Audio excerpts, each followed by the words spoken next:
Plano ng Warriors ngayong off-season unti-unti nang lumilinaw bago ang pagbubukas ng free agency. At Seth Curry, goodbye na nga ba sa Warriors? Pero bago ang lahat, kung bago ka pa lang sa channel na ito, huwag kalimutan mag-like at mag-subscribe. At kung Warriors fan ka, siguraduhin mong tapusin ang video na ito. Tara simulan na natin. Ayon sa article ng Blue Man Hoop, tila unti-unti nang lumilinaw ang plano ng Golden State Warriors para sa off-season habang papalapit ang pagbubukas ng NBA free agency. Ano ang na-reveal na off-season plan ng Warriors? Ayon sa report, pangunahing prioridad ng Warriors ang pagpapanatili ng kanilang veteran core habang naghahanap ng mga paraan upang magdagdag ng panibagong talent sa paligid ni Stephen Curry.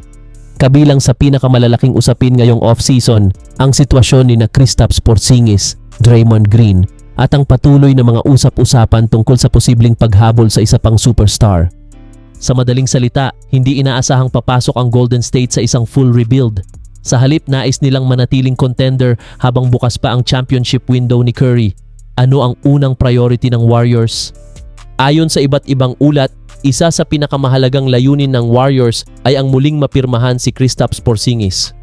May bird rights ang Golden State kay Porzingis na nagbibigay sa kanila ng kalamangan kumpara sa ibang teams sa free agency. Patuloy ring ipinapahiwatig ng organisasyon na gusto nilang panatilihin ang veteran big man kung magiging makatwiran ang presyo ng kontrata. Ano ang sitwasyon ni Draymond Green? Isa rin sa pinakamalaking desisyon ng off-season ay ang player option ni Draymond Green. May posibilidad na mag-opt-out siya at pumirma ng bagong kontrata na maaaring makatulong sa Warriors na magkaroon ng mas malaking salary cap flexibility para sa iba pang roster moves. Kung mangyayari ito, maaaring magkaroon ng mas maraming option ang front office sa free agency at trade market. Paano naman ang LeBron James rumors? Patuloy pa ring inuugnay ang Warriors kay LeBron James. Ayon sa mga ulat, nananatiling interesado ang Golden State sa posibilidad ng pagdagdag kay LeBron sa tabi ni Stephen Curry, Jimmy Butler at Draymond Green. Gayunpaman, marami pa ring naniniwala na ang pananatili niya sa Lakers ang pinakamalamang na mangyari. Ano ang ibig sabihin nito sa mga batang players? Habang agresibong naghahanap ng upgrades ang Warriors, patuloy ding lumalabas sa mga trade rumors ang ilan nilang batang assets, kabilang sa mga pangalang madalas mabanggit: Brandon Podziemski, Moses Moody, Quinton Post, future draft picks. Ito ang dahilan kung bakit maaaring maging abala ang Warriors sa trade market sa mga susunod na linggo. Ang pinaka-importanting takeaway ay ayon sa Blue Man Hoop, malinaw na ang direksyon ng Golden State Warriors bago magsimula ang free agency. Panatilihin ang kanilang pangunahing core, subukang maibalik si Kristaps Porzingis, ayusin ang sitwasyon ni Draymond Green at manatiling agresibo sa paghahanap ng isa pang malaking pangalan upang makatulong kay Stephen Curry.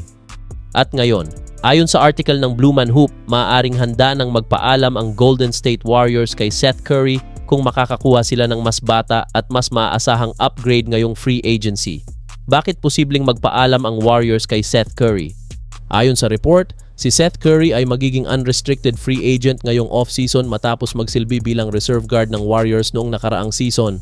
Bagamat nagbigay siya ng shooting at veteran experience, naniniwala ang article na maaaring hindi siya maging pangunahing prioridad ng Golden State sa free agency. Sa madaling salita, may posibilidad na hindi na bumalik si Seth sa Warriors para sa susunod na season. Sino ang posibleng upgrade? Ayon sa Blue Man Hoop, isang pangalan na maaaring maging mas magandang target para sa Warriors ay si Coby White. Kilala si White bilang dynamic scorer, reliable three-point shooter, mas batang guard, mas athletic na player, kayang gumawa ng sariling opensa.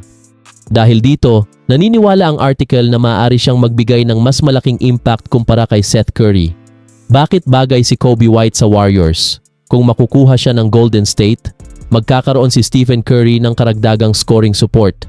Lalakas ang second unit, magdadagdag ng bilis at athleticism sa backcourt. Magkakaroon ng mas batang core piece ang roster.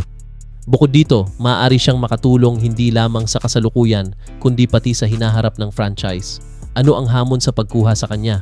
Hindi magiging madali ang pagkuha kay White dahil bata pa siya at mataas ang market value.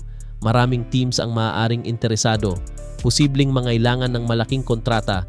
Dahil dito, kailangang timbangin ng Warriors kung handa silang gumastos para sa isang player na may malaking potensyal.